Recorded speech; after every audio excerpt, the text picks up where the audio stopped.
even though they did lose it. Had some really good positioning on that Casio. The problem is, you haven't really upset the apple cart against T1 at all. You're trusting your own. He could play one every day for a year, taking a month's worth of holiday.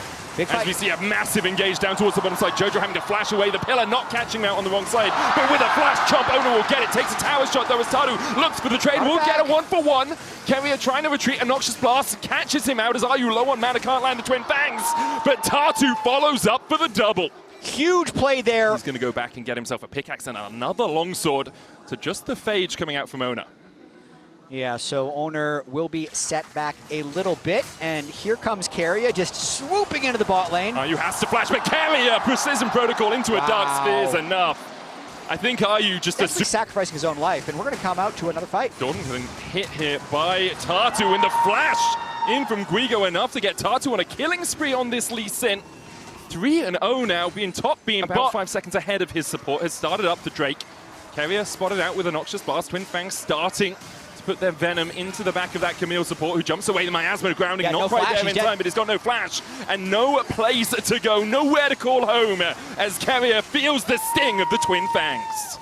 This is another one of those games for T1, I feel like. Every time, I'm going to generalize a little bit here, Medius. Wow, I know we both miss him, man, but come on. Yeah. He's not even going to watch this series. No, like, he's just, I hate him. So, Oner going for a dive up top.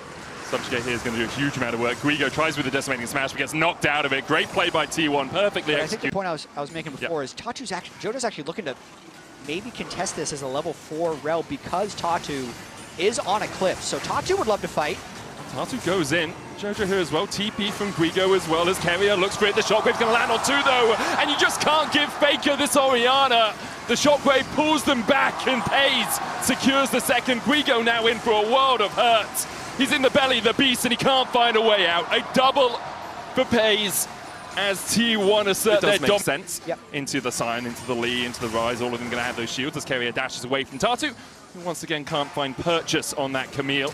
Peyz has to flash away from the Noxious Blast. Tatu goes in with the Dragon's Edge kick, knocks Keria back, who flashes the wall. Tatu's trying to flash the chase. Oner there to try and protect his support, but he can't do it. And now Oner's on the wrong side of the wall, and those fangs are sinking in. Are You takes it 2-0 in favor of FURIA.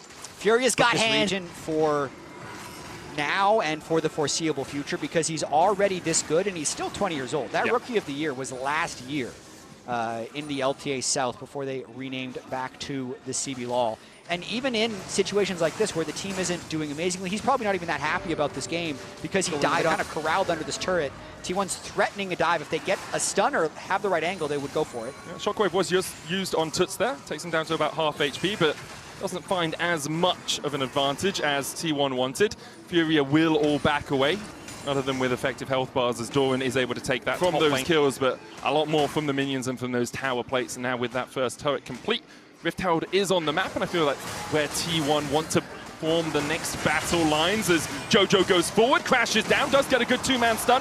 Dragon's Rage kick lands a double knockup, but there's no one here to follow up really for FURIA. Tatu jumps back in, Pillar comes out, Unstoppable Onslaught onto the backline, but the rest of FURIA just can't get into the fight. Guigo is done for, so deep in, FURIA have to retreat as T1 take 2 more. Another bunch of turret gold will go over to Doran after the fight as well. Just getting a little bit caught out. The willingness of Keria and Oner just to immediately go in for the engage as well.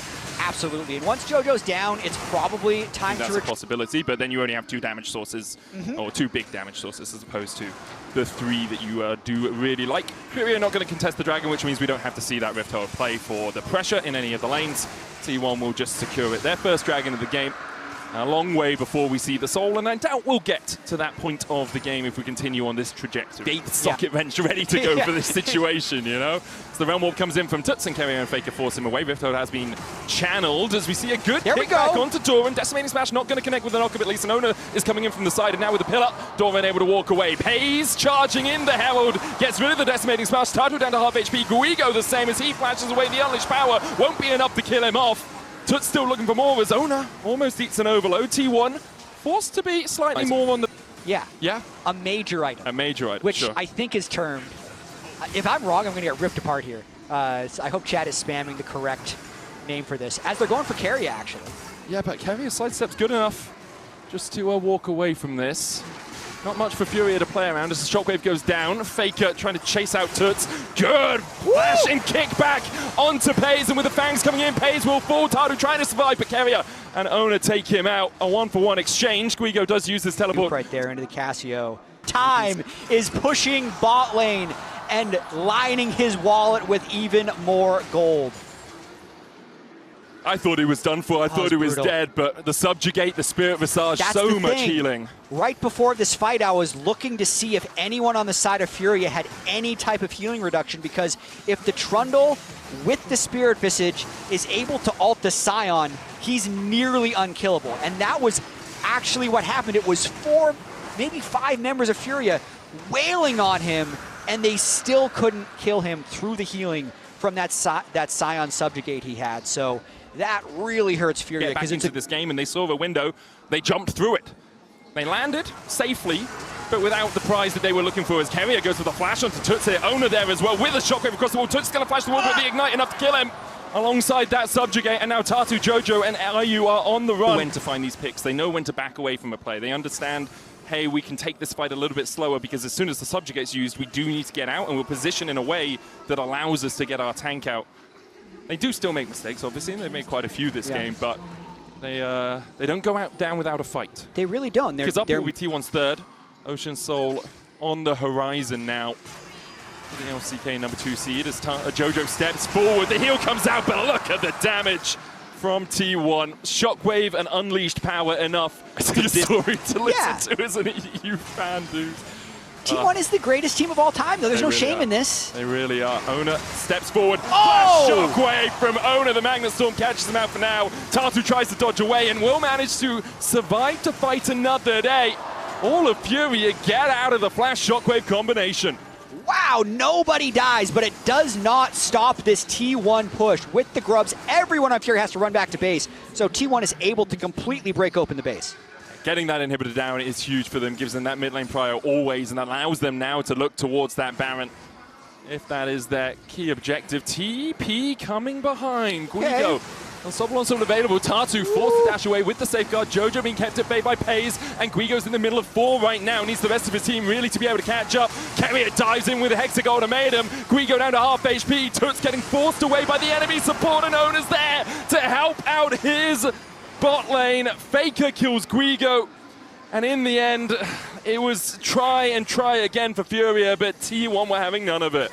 The team fight spacing there for T1 was very nice, as Peyz just easily escapes the clutches of JoJo. If they had a little bit more damage, it would be enough, as Keria does fall. Faker's going to TP, and it's all on Tatu and IU to try and defend, but I think that hope has long since passed. A 12,000 gold lead. T1 don't even need the Baron to close it out. Tatu comes out, hits the Sonic Wave onto Faker. IU gets locked against the pillar, and a good double dodge of the Petrifying Gaze. Still some damage coming out from IU, but Oner very happy to tank it up. T1 looking for the kills on the fountain. They'll take Tatu.